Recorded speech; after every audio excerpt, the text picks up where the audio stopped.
Nuclear weapons are stored in some of the most protected facilities on the planet, ensuring that without proper authorization, no one can get even remotely close to them.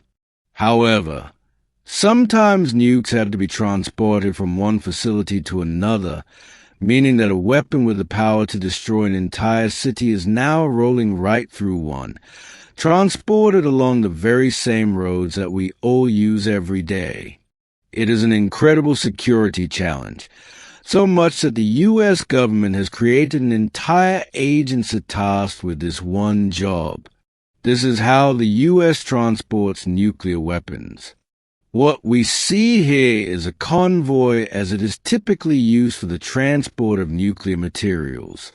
The exact configuration always depends on the route being taken and how sensitive the nuclear material transported is.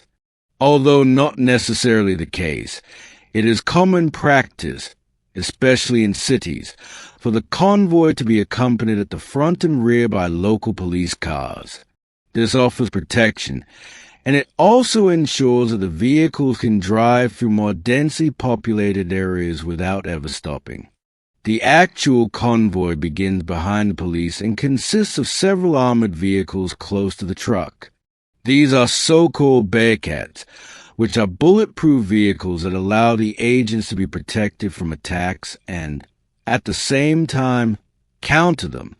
Across the entire car, there are multiple gun holes through which shot can be fired without the agents having to step outside the vehicle. The federal agents inside are equipped with handguns, shotguns, and assault rifles, bringing enough firepower to neutralize any potential threat. And in some cases, a powerful machine gun with protective plating is mounted on top of a Bearcat, providing even more firepower. But all of this is only in case a dangerous situation arises in which the nuclear cargo has to be defended with the use of weapons. On a normal drive, the agents in these cars are busy taking precautions to prevent such a situation from even happening, as all these vehicles serve as a rolling communication center. The cars are equipped with audio devices that enable 3 different levels of communication. First, the cars can talk to each other, enabling them to quickly coordinate what to do in the event of an unforeseen incident. On the second level of communication, agents regularly check in with other supporting forces in the area. According to safety regulations, at least 7 armed vehicles must always accompany a nuclear convoy, but only 5 of them are visible here.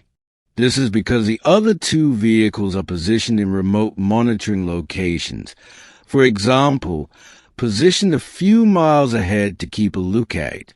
The commander, who sits in one of the cars accompanying the nuclear transporter, calls these remote agents every 30 minutes to receive updates about potential threats along the route.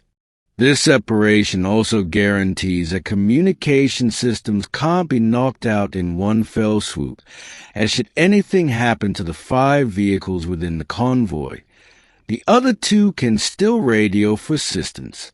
Furthermore, there's a third level of communication, as the agents are in constant contact with a transportation and emergency control center located in Albuquerque, New Mexico. From here, all nuclear transports within the United States are coordinated. From Control Center, the staff tracks all vehicles across the country transporting high-risk cargo, and in the event of an attack, they can request additional local police forces for assistance. In this unlikely scenario that the Control Center orders additional regular police to help out in nuclear transport, there is a set protocol in place for how they should engage. The Control Center establishes a set of passwords and transmits those to the crew of the convoy and through the dispatcher to local police forces arriving on the scene. When the police arrive, both sides shout out their part of the password.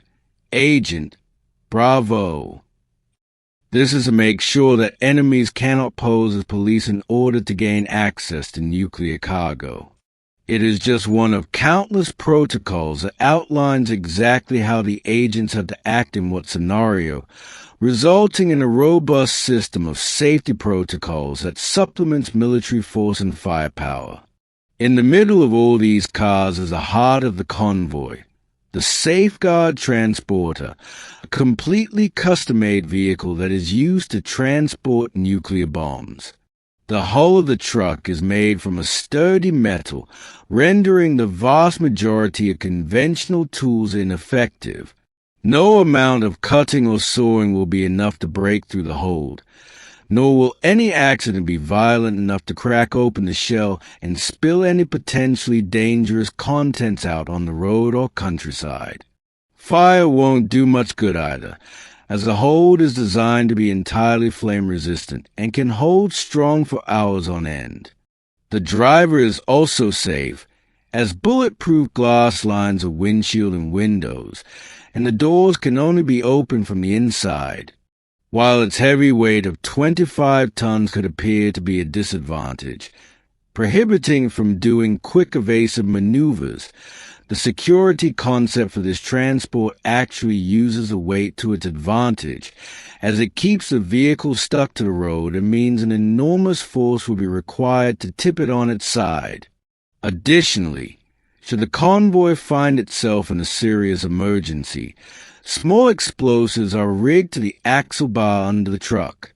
When detonated, these explosives destroy the axle, bringing the vehicle to a complete stop and making it pretty much immovable.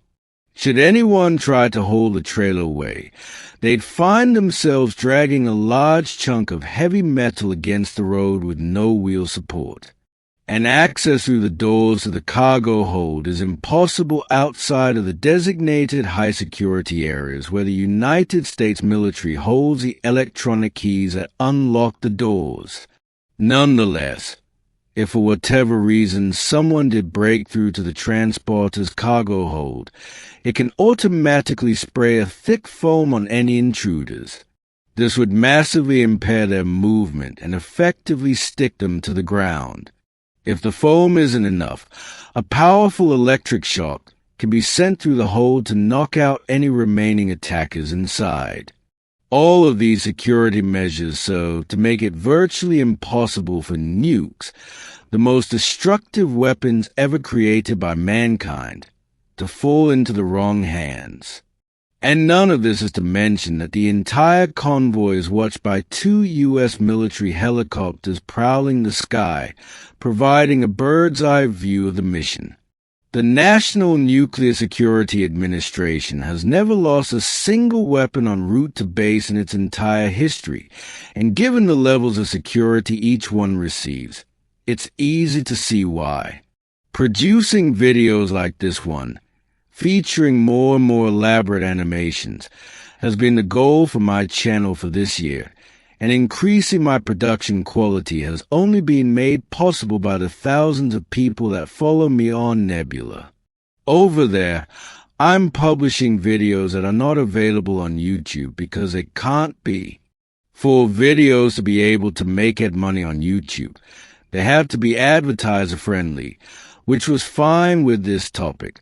But it's just not the case with certain subject matters, such as a video I made about the crash of Flight MH17, a civilian airliner that was shot down over eastern Ukraine, or my video about the Bin Laden raid, detailing how U.S. forces stormed the secret compound of the Al-Qaeda leader in 2011. A fascinating story, but a brutal subject matter doomed to get demonetized. Thank you so much for watching this video.